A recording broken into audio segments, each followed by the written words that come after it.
Hello, this is Crystal Meach with Tao of the Heart, and today I have Amber Peterson. I met her on Alignable, and she is a financial coach. And thank you for being here today.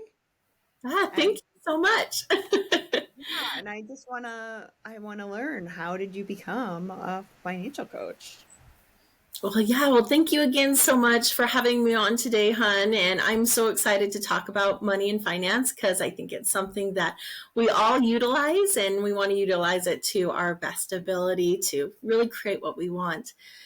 So I became a money mindset coach over my own experience with money.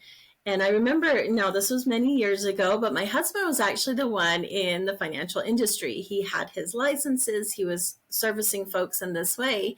And we happened to move to a brand new firm. And it was about a month or so before the crash of 2008. And that crash in 2008, I'm sure we all remember, was a big turning point for a lot of us with money and facing a lot of things that maybe we weren't expecting. And we did as a family as well. When my husband found this out and found out, he was still kind of getting up and running with this firm, we realized what was happening and all the concerns that so many of these individuals had. And we ended up not being able to stay with that position, which put us into a whole new realm, I guess, if you want to call it, or a whole new situation with our family. At the time, I was a young mom with two little kids at home. We were living out of state away from our family.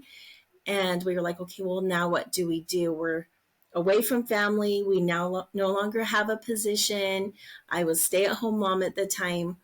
And we said, okay, well, let's move back to Utah. But I remember thinking, money's so hard. Why do we have to deal with money? I hate money, this type of thing.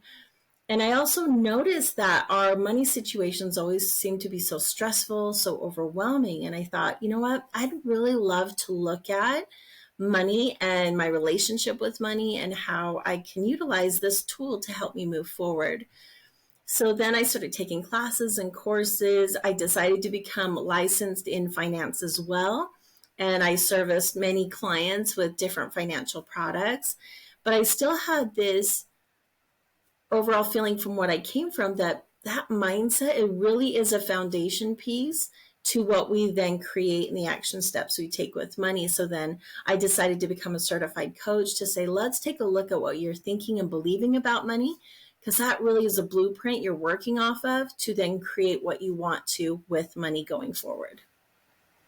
So, when someone comes to you and Mhm. what is the process? Like, how do they even start?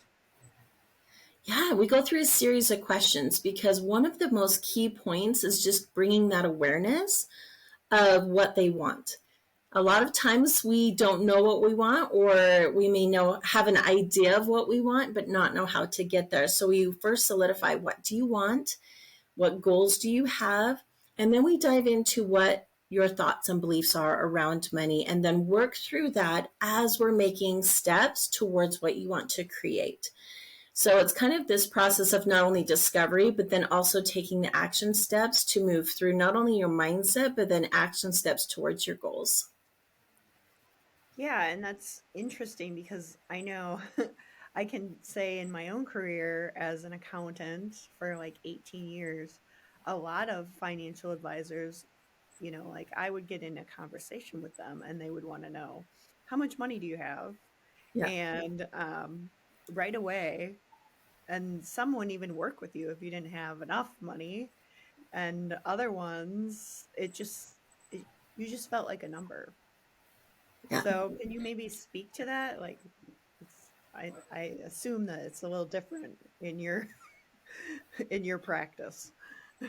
Absolutely. Yes, because when it comes to, I would say, the nuts and bolts of finance, it's really easy to teach to a concept or a product or service. So we can say, hey, this is the ins and outs of a 401k. These are the ins and outs of an insurance plan. These are the ins and outs of a final expense plan.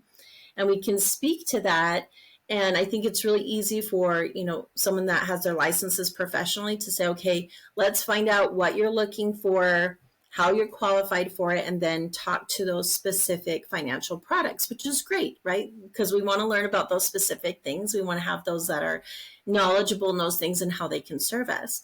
What I focus on more is our behaviors surrounded from those types of decisions and what we think and believe. Because if we have a thought that our money's scarce and a belief that money's scarce, that contributes to how we feel, and then that contributes to the actions we take. And so if we don't address that and make these other financial decisions, we may realize that we're fighting against what we're thinking and believing all the time. And money then can feel stressful and like a struggle. And especially as we have conversations or with family members or a spouse or partner, if we don't understand why we make the actions we do because of what we're thinking and feeling, then you can see that there's conflict that can arise from that as well. So I want to address the behavior of it as we make those decisions going forward, because that's really what's going to change permanently to help us create what we wanted to create. Yeah, and I can certainly speak to that. I mean, in my own life, I so 6 years ago I went through a divorce, Mm-hmm. and as I was going through this, like everything was just gone after the Yeah. divorce. Like I walked away from 2 homes, everything, my career collapsed, and like that was just like a huge I would say hit to the ego. Yeah. Especially being an accountant, like you work with money all day, so to not Right. have money is like a huge, again, hit, like maybe almost like just in your heart, like being able to Yeah. provide for your family. And so can you maybe speak to those women that are going through a hardship, whether it's, the financial crisis, or if it's a job loss, or if it's a divorce, you know, what what can you say to them when they come to you? Yeah, that's a great question, multi-layered for sure. And how to approach, but I also think it's one of the biggest things I think we avoid when it comes to money is how we feel about it. And you brought up a really great example of, there was a situation for you where that caused some big emotions Yeah. of, hey, I'm not in this position I expected to be anymore. I have now suffered a loss of income, of status, possibly, of being able to take care of my family the way I wanted to. And too often, especially as women, we want to push away those feelings. We want to cover those up. We'd rather go have chocolate, if you will, before, feeling those, because they're very uncomfortable. And so I would say one of those things is to just being able to feel that it's okay to feel sad. It's okay to feel overwhelmed. It's okay to feel frustrated by the situation. And to feel those and not cover those up can then allow you to work through them. And then we can start looking at, what do you now want to do going forward? And let's create steps to get there. And it doesn't have to be all at once. We're not going to say, okay, you have to go from nothing to, this a massive amount of change all in one day, because that's overwhelming, especially as we're feeling those emotions. But then let's address what you do want to create. What is a baby step you can take today? And I think a massive part of that too is forgiveness. In forgiveness of yourself, of the situation, of where you are today. And then we can start to heal to move forward in our money. Yeah, and another thing too, I'm just thinking in my own life, the it's first having the vision that you can get out of it. And then Yes. Yes. secondly, it's the actions that you take to get out of it, like the baby steps, and having that accountability coach to Mhm. kind of help you through um, where you want to go, I guess, at the end of the day. So can you maybe Yes. speak to that? Like how do you work as a coach to help reinforce the changes that you're making? Yeah, it's a great question. We do meet once a week, and I do individual because I think with money, sometimes that can be an overwhelming subject to do in a group setting. So for right now, I do one-to-one coaching. We check in. We say, how are things coming? What have you learned this week? What have you done to meet your goals this week? What have you worked towards? Now, whether they've made all the progress they want or not, we're still going to address, okay, well, let's take a look at why that maybe didn't happen the way you wanted it to this week. Let's explore that. Okay, now that we have established that, let's take and put together some, I mean, just my mind just lost the word, but let's put together some extra steps to then help you as you move forward this week so that you can be more successful in those steps going forward. And so it's just evaluating and then evaluating the emotion, working through that, and then being accountable to you next week as you progress moving forward. And I think another really key component is celebrating what you are doing, because our brain loves to see progress. And if we say, oh, well, that's not much, that wasn't a big deal, we're negating that progress. And we want to celebrate that and say, you did this. That's awesome. That's one more step towards what you want to create. Let's celebrate that and build on that for the next week.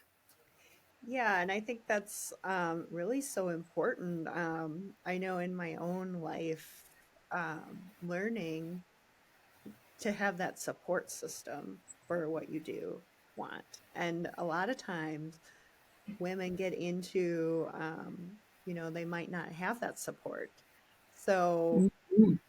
it's like people like you that come in, like, women recognizing, first of all, that they need the support. And then, secondly, actually taking the action step to get the support and to have the trust that they can overcome what they want to, where they want to go, I guess, at the end of the day.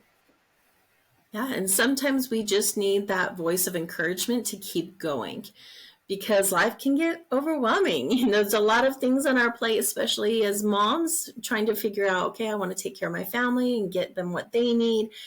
Sometimes our cup isn't always filled. So being able to not only be accountable, but then also to come and celebrate the women that come into my program is a huge blessing. And I love that part. That's another thing I'm thinking about. You talk about the small wins, you talk about accountability, and then the support. So that's kind of like the three big things that you provide when a woman comes in your door. And then, as a woman going through divorce, such as people that are watching this channel, um, they start to meet someone new. And Mm-hmm. now so then it starts all over again. You have a new person and you've got your goals, they've got their goals. So do you talk to couples too as a unit, or how does that work? Yes, I'm actually starting to move into that phase of couples. I'm working on a book currently. I love that you brought this up because Oh, it's talking about effective money conversations between couples. And I think that it is a beautiful time to be able to not only explore together, but it can also be a time where maybe your goals don't always mesh together. Maybe you have different ideas of where to spend your funds, and being able to open up those conversations and then really being able to find solutions that are win-win for both of you going forward to then create more of what you want together. And it's also important to know that you can each have your own goals. They don't have to be always aligned, but then finding ways to then make sure that money is accommodating the things that are important to you both. And so, yes, definitely is going to be something adding to my practice to make sure that couples can navigate that time frame of how to have these discussions, what to even talk about as they're moving forward. And not only just couples that are forming a new relationship, but also couples that are in all stages of their relationship as well. yeah. And I think I was young when I had met my now ex-husband, but Mm-hmm. um and I didn't have the same goals. And I just want to say, like, now going into a relationship, it's much easier because of the awareness. Yes. And so then you can disclose that awareness because the value is in having, you don't want to repeat the same mistakes that you made in the past.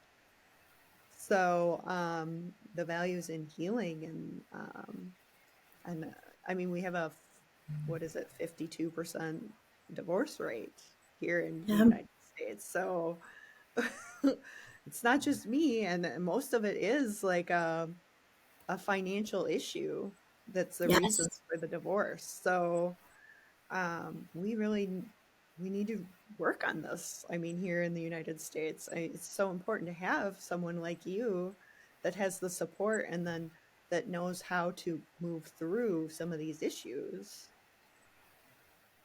Absolutely. And so much of it is because of what we think and believe, what we've been taught about money, we've taken on as our beliefs. And so, as we're forming a new relationship, especially if we don't bring to the table, hey, this is what I think about money, this is what I think we should do with money, this is how I feel about it, that can always be a source of contention, if you will. And if you let that fester and grow that way and not address it because it might be uncomfortable, then it can be that source that really is frustrating in a marriage and frustrating in, you know, how you move forward, because we use money in everything that we do, whether it's working towards goals, whether it's providing for our family, whether it's even just doing extracurricular things that are outside of our wants. It all involves money. So when you become, I wouldn't say necessarily on the same page, but you understand and respect each other and the way you're coming at money and why you think the way you do around money, then you can work together and collaborate for win-win outcomes and results. Awesome. Well, thank you so much. I'm trying to think. Is there anything else you want to address? I would just say too, if money has always been a difficult subject, maybe it's something you haven't wanted to address or it feels uncomfortable, I would say just start being aware of where you're spending your money and why. Are you spending your money because you don't feel very good and it feels better to spend money? Are you spending money because you feel like you have to, or money is this necessary evil that you have to work with to acquire the things that you need? There's nothing wrong with those things, but just notice it, because when you start to become aware of it, then you can decide if those thoughts and those beliefs are serving you going forward. And you might say, well, you know what? I don't think that's really helping me.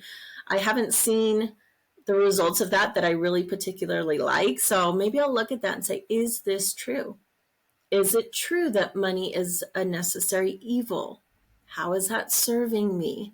How do I want to look at money? How can I see money in a way that serves me? And so I think that's really, really important. And for all those out there that are looking to say, well, I need to gain some awareness, I'm not quite sure what my money mindset is, I can offer them a free ebook right now that just came out in January 1st of this year, that they can discover their own money mindset and how that's working in their favor, or if it's not working in their favor, what they can do to help improve it. Awesome. So I'll put that in the description box below so that they can contact you. Wonderful. Yes. And yeah, thank you so much for coming on. I'd love to have you on again. Yeah. Um, this is Tao of the Heart, and thank you so much. Thank you so much, Crystal. I appreciate you. There we go.